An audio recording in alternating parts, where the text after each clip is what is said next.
Narrated by Aisha. Allah's Messenger peace be upon him died while his iron armor was mortgaged to a Jew for 30 sack of barley. Narrated by Abu Huraira. The Prophet peace be upon him said, the example of a miser and the one who gives in charity, is like the example of two men wearing iron cloaks so tightly that their arms are raised forcibly towards their collarbones.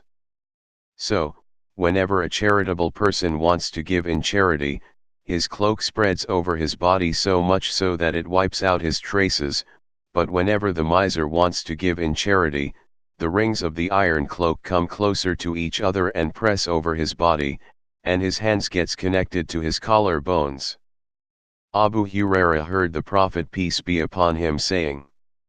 The miser then tries to widen it but in vain. Narrated by Al-Mughira bin Shuba.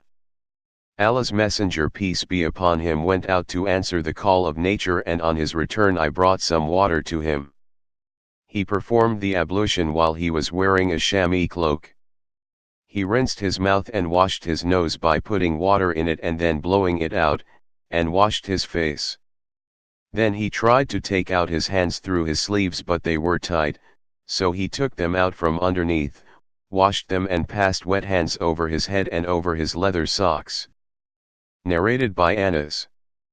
The Prophet peace be upon him allowed Abdurrahman bin Auf and Az-Zubair to wear silken shirts because they had a skin disease causing itching.